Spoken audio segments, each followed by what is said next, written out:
ನಮಸ್ತೆ ಸ್ನೇಹಿತರೆ, ನಾನು ನಿಮ್ಮ ಪ್ರವೀಣ್. ಗುರುಭಕ್ತಿ ಯೂಟ್ಯೂಬ್ ಚಾನಲ್ಗೆ ಸ್ವಾಗತ ಸುಸ್ವಾಗತ. ಶತ್ರು ಬಾಧೆಗೆ ಸಂಬಂಧಪಟ್ಟಂಥ ಹಲವಾರು ಪರಿಹಾರಗಳನ್ನು ನಮ್ಮ ಒಂದು ಚಾನಲ್ನಲ್ಲಿ ಬಹಳಷ್ಟು ನಾವು ಆಲ್ರೆಡಿ ಕೊಟ್ಟಿದ್ದೀವಿ. ಯಾರಿಗೆ ಯಾವುದು ಸಾಧ್ಯವಿದೆಯೋ ಅದನ್ನು ನೀವು ಮಾಡ್ಕೋಬೋದು. ಇವತ್ತೊಂದು ಪರಿಹಾರವನ್ನು ನಾವು ತಂದಿದ್ದೀವಿ. ಬರೀ ಒಂದು ಲಿಂಬೆಹಣ್ಣು ಇತ್ಯಾದಿಗಳನ್ನು ಇಟ್ಕೊಂಡು ಶತ್ರು ಬಾಧೆಯನ್ನು ನಿವಾರಣೆ ಮಾಡಬಹುದಾ? ಶತ್ರುಗಳು ನಮ್ಮಿಂದ ದೂರ ಸರಿತಾರಾ? ಕೆಲವ್ರಿಗೆ ಏನಾಗುತ್ತೆ ಅಂದರೆ, ಶತ್ರುಗಳು ಏನು ತೊಂದರೆ ಮಾಡುವಂಥ ಅವಶ್ಯಕತೆ ಇಲ್ಲ ಸರ್, ಯಾಕಂದರೆ ಯಾರಿದ್ದಾರೋ ಏನೋ ನಮಗೂ ಗೊತ್ತಿಲ್ಲ. ಆದರೆ ವ್ಯಕ್ತಿಗಳು ನಮ್ಮಿಂದ ದೂರ ಸರಿದ್ರೆ ಸಾಕು, ಅಥವಾ ಆ ವ್ಯಕ್ತಿಗಳಿಗೆ ಏನು ತೊಂದರೆ ಆಗಬಾರ್ದು, ನಮ್ಮಿಂದ ಅವ್ರು ದೂರ ಇದ್ದರೆ ಸಾಕು, ನಾವು ಅವರಿಂದ ದೂರ ಇದ್ದರೆ ಸಾಕು ಅನ್ನೋಂಥದ್ದೆಲ್ಲ ಯೋಚನೆಗಳು ಇರ್ತವೆ. ಇಂಥ ವ್ಯಕ್ತಿಗಳು, ಇಂಥ ಆಲೋಚನೆ ಇರುವಂಥ ವ್ಯಕ್ತಿಗಳು ಈ ಪರಿಹಾರವನ್ನು ಮಾಡ್ಕೊಳ್ಳಿ. ಮೊದಲಿಗೆ ನಿಮ್ಮ ನಕ್ಷತ್ರ ಯಾವುದು ಅಂತ ತಿಳ್ಕೋಬೇಕು. ನಾನು ಏನು ಮಾಡ್ತಾ ಇದ್ದೀನಿ ಈ ಸಲ ಅಂತ ಹೇಳಿದ್ರೆ, ನೋಡಿ, ಕೆಲವೊಂದು ಪರಿಹಾರಗಳು ಕೆಲಸ ಮಾಡ್ತವೆ ಇಲ್ಲ ಅನ್ನೋದಕ್ಕಿಂತ ಎಲ್ಲ ಪರಿಹಾರಗಳು ಕೆಲಸ ಮಾಡ್ತವೆ, ಇದು ಕನ್ಫರ್ಮ್. ಯಾಕೆ ಸರ್ ಈ ಥರ ಹೇಳ್ತೀರಾ? ಕೆಲವೊಂದು ಸಲ ಬಂದ್ಬಿಟ್ಟು ಕೆಲವೊಂದು ಪರಿಹಾರಗಳು ಕೆಲಸ ಮಾಡಲ್ವಲ್ಲ ಅಂತ ಹೇಳಿದ್ರೆ, ನೀವು ಮಾಡ್ತಾ ಇರುವಂಥ ದಿನ ಇತ್ಯಾದಿಗಳು ಸರಿ ಇದೆಯಾ ಅನ್ನೋದನ್ನು ನೋಡಿ. ಒಂದೊಳ್ಳೆ ಶುಭ ದಿನವನ್ನು ಆಯ್ಕೆ ಮಾಡ್ಕೊಳ್ಳಿ ಅಂತ ಪ್ರತಿ ಸಲ ನಾನು ಹೇಳ್ತಾ ಇರ್ತೀನಿ. ಜನಗಳಿಗೆ ಆ ಶುಭ ದಿನ ಅನ್ನೋದು ಏನು ಅಂತ ಗೊತ್ತಿರಲ್ಲ.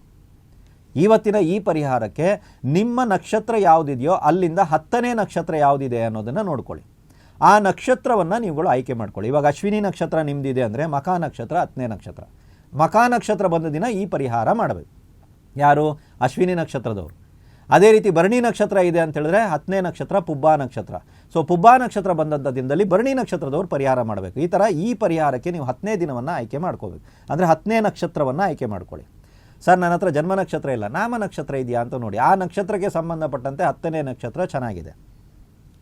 ನಕ್ಷತ್ರ ಗೊತ್ತಾಗ್ತಾ ಇಲ್ಲ, ಅದನ್ನು ಲೆಕ್ಕ ತಗೊಳ್ಳೋದಕ್ಕೆ ನಮಗೆ ಬರಲ್ಲ. ಇದು ಫಸ್ಟ್ ಪ್ರಿಫರೆನ್ಸು, ನೆನ್ಪಿಟ್ಕೊಳ್ಳಿ. ಮಾಡಲೇಬೇಕು ಅಂದರೆ ಈ ಥರ ಮಾಡಿದ್ರೆ ತುಂಬ ಚೆನ್ನಾಗಿ ಕೆಲಸ ಮಾಡುತ್ತೆ.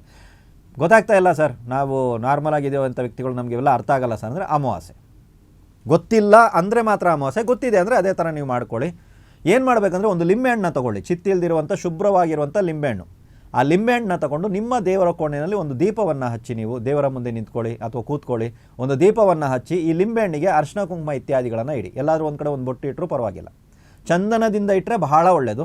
ಚಂದನ ಆಗ್ತಾ ಇಲ್ಲ ಸರ್ ಅಂದರೆ ಅರ್ಶಿನ ಕುಂಕುಮದಿಂದ ಒಂದು ಬೊಟ್ಟು ಇತ್ಯಾದಿಗಳನ್ನ ಇಡಿ. ಲಿಂಬೆಹಣ್ಣನ್ನ ಕೈನಲ್ಲಿ ಇಟ್ಕೊಂಡು ಒಂದು ಪ್ರಾರ್ಥನೆಯನ್ನು ಮಾಡಿ. ನೀವು ಯಾರು? ನಿಮ್ಮ ಹೆಸರೇನು? ಯಾರ ಮಗ ನೀವು ಅಥವಾ ಯಾರ ಮಗಳು ನೀವು? ನಿಮ್ಮ ತಾಯಿಯ ಹೆಸರನ್ನು ಇಲ್ಲಿ ಉಚ್ಚಾರಣೆ ಮಾಡ್ಕೊಳ್ಳಿ. ತಂದೆ ಹೆಸರಿಲ್ಲ. ಇಂಥವರ ಮಗಳಾದ ಇಂಥವರು ಅಥವಾ ಇಂಥವರ ಮಗನಾದ ಇಂಥವರು, ಇದನ್ನು ನೆನ್ಪಿಟ್ಕೋಬೇಕು. ಸೊ ಇದನ್ನು ಲಿಂಬೆಹಣ್ಣನ್ನ ಕೈನಲ್ಲಿ ಇಟ್ಕೊಂಡು ಇಂಥವರ ಮಗನಾದ ಇಂಥವರು. ನಾನು ಒಂದು ಉದಾಹರಣೆಗೆ ಹೇಳ್ತಾ ಇದ್ದೀನಿ. ನನಗೆ ಇಂಥ ವ್ಯಕ್ತಿಯಿಂದ ಸಮಸ್ಯೆ ಆಗ್ತಾ ಇದೆ, ಈ ವ್ಯಕ್ತಿ ನನ್ನ ಜೀವನದಿಂದ ದೂರ ಸರಿಯಲಿ. ಏನು ಕೆಟ್ಟದ್ದು ಹೇಳ್ತಾ ಇಲ್ಲ ನಾವು, ದೂರ ಸರಿಯಲಿ ಅಂತ ಒಂದು ಚಿಕ್ಕದಾಗಿರುವಂಥ ಒಂದು ಪ್ರಾರ್ಥನೆಯನ್ನು ಮಾಡಿಕೊಂಡು, ನೀವು ಆಲ್ರೆಡಿ ಅಲ್ಲೊಂದು ದೀಪ ಬೆಳಗಿದ್ದೀರಲ್ಲ, ಆ ದೀಪದ ಬೆಳಕಿಗೆ ಬಂದ್ಬಿಟ್ಟು ಅಥವಾ ಆ ದೀಪದ ಬತ್ತಿಯ ಕಡೆಗೆ ಈ ಲಿಂಬೆಹಣ್ಣನ್ನು ಹಿಡಿದಾಗ ಒಂದು ಕಡೆ ಮಾತ್ರ ಕಪ್ಪಗಾಗುತ್ತೆ. ಅರ್ಥ ಆಯ್ತವಲ್ಲ? ಆ ಜ್ವಾಲೆಯ ಕಡೆಗೆ ನೀವೇನಾದ್ರು ಲಿಂಬೆಹಣ್ಣನ್ನು ಹಿಡಿದಾಗ ಒಂದೇ ಕಡೆ ಹಿಡೀರಿ, ಪೂರ್ತಿ ಲಿಂಬೆಹಣ್ಣನ್ನ ಕಪ್ಪು ಮಾಡಬೇಡಿ. ಯಾವ್ದಾದ್ರು ಒಂದು ಕಡೆ ಹಿಡೀರಿ, ಸ್ವಲ್ಪ ಅದು ಕಪ್ಪಗಾಗಬೇಕು, ಉರಿಬಾರ್ದು, ಕಪ್ಪಗಾಗಬೇಕು. ಅದಾದ್ರ ಮೇಲೆ ಈ ಲಿಂಬೆಹಣ್ಣನ್ನು ತಗೊಂಡು ಇಮಿಡಿಯೇಟಾಗಿ 3 ಅಥವಾ 4 ರಸ್ತೆ ಕೂಡಿರುವಂಥ ಜಾಗದಲ್ಲಿ ಬಂದು ಆ ಲಿಂಬೆಹಣ್ಣನ್ನು ದೂರದಿಂದ ಬಿಸಾಕಬೇಕು. ಅದು ಉರುಳ್ಕೊಂಡು ಹೋಗಬೇಕು.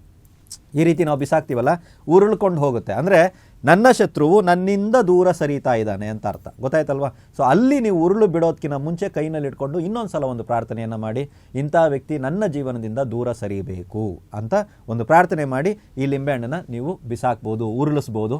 ಸೊ ಅದಾದ ಮೇಲೆ ತಿರುಗಿ ನೋಡದೆ ಮನೆ ಕಡೆಗೆ ಬನ್ನಿ, ಕೈಕಾಲು ಮುಖ ಇತ್ಯಾದಿಗಳನ್ನ ತೊಳ್ಕೊಳ್ಳಿ. ಸಾಧ್ಯವಾದಷ್ಟು ಈ ಪ್ರಯೋಗ ಎಷ್ಟು ಸಲ ಮಾಡಬೇಕು ಅನ್ನೋದು ಕೆಲವರಿಗೆ ಡೌಟ್. ನಾನೇನಂತೀನಿ ಅಂದರೆ, ನಿಮ್ಮದೊಂದು ಸಮಸ್ಯೆ ಅಂತ ಇದೆಯಾ, ಆ ಸಮಸ್ಯೆಗೆ ಪ್ರಯೋಗ ಅಂತ ಮಾಡ್ತಾ ಇದ್ದೀರಾ, ಆ ಸಮಸ್ಯೆ ತೀರುವವರೆಗೂ ದಯವಿಟ್ಟು ಮಾಡಿ. ಅಲ್ಲಿವರೆಗೂ ಒಂದು ಸ್ವಲ್ಪ ತಾಳ್ಮೆ ಇತ್ಯಾದಿಗಳು ಇರಲಿ. ಶತ್ರು ಗೊತ್ತಿರೋನೇ ಇದ್ದಾನೆ ಸರ್, ಶತ್ರುದು ಬಟ್ಟೆನೂ ಇದೆ ಸರ್. ಸರಿಯಾಗಿ ನೆನ್ಪಿಟ್ಕೊಳ್ಳಿ, ಶತ್ರು ಗೊತ್ತಿರೋನೇ ಇದ್ದಾನೆ, ಶತ್ರುವಿನ ಬಟ್ಟೆ ಇದೆ. ನಾವೇನು ಮಾಡ್ಬೋದು ಅಂದರೆ, ಸೇಮ್ 10ನೇ ನಕ್ಷತ್ರ ಅಥವಾ ಅಮಾವಾಸ್ಯೆ ದಿನ ರಾತ್ರಿ ಸಮಯದಲ್ಲಿ, ರಾತ್ರಿ ಅಂದರೆ ಸ್ವಲ್ಪ ಜಾಸ್ತಿನೇ ರಾತ್ರಿ ಆಗಿದ್ರು ತುಂಬ ಒಳ್ಳೆಯದು. ನಿಮ್ಮ ಮನೆ ಇದ್ರೂ ಪರವಾಗಿಲ್ಲ, ಆ ಮನೆಯಲ್ಲಿ ಆ ಶತ್ರುವಿನ ಬಟ್ಟೆಯನ್ನು ಸುಟ್ಟಾಕಿ. ಸುಡುವಾಗ ಇಷ್ಟೇ ಮನಸ್ಸಲ್ಲಿರಲಿ, ಈ ಶತ್ರು, ಈ ವ್ಯಕ್ತಿ, ಈ ಬಟ್ಟೆ ಯಾರ್ದಿದೆಯೋ ಆ ವ್ಯಕ್ತಿ ನನ್ನ ಜೀವನದಿಂದ ದೂರ ಸರಿತಾ ಇದ್ದಾನೆ. ಅವ್ರಿಗೇನು ತೊಂದರೆ ಇತ್ಯಾದಿಗಳಾಗುತ್ತಾ ಸರ್ ಅಂದರೆ ಏನೂ ಆಗಲ್ಲ. ಆಕ್ಸಿಡೆಂಟ್ ಆಗುವಂಥದ್ದು, ಅನಾರೋಗ್ಯ ಬಾಧೆ ಈ ಥರದ್ದೆಲ್ಲ ಏನೂ ಆಗಲ್ಲ. ಆ ವ್ಯಕ್ತಿ ತನ್ನಿಂತಾನೇ ನಿಮ್ಮ ಜೀವನದಿಂದ ದೂರ ಸರಿತಾನೆ. ಶತ್ರುವಾಗಿರಬೇಕು, ದೂರ ಸರಿಯಬೇಕು, ನ್ಯಾಯಯುತವಾದಂಥ ಬೇಡಿಕೆ ನಂದಿದೆ ಅಂದರೆ ನಾನು ಒಂದೇ ವಿಡಿಯೋದಲ್ಲಿ 2 ಪರಿಹಾರಗಳನ್ನ ಕೊಟ್ಟಿದ್ದೀನಿ. ಯಾವುದು ಬೇಕೋ ಅದನ್ನು ಮಾಡಿ, ಒಳ್ಳೆಯದಕ್ಕೆ ಮಾತ್ರ ಇದನ್ನು ಉಪಯೋಗಿಸಿ. ಎಲ್ರಿಗೂ ಒಳ್ಳೆಯದಾಗಲಿ.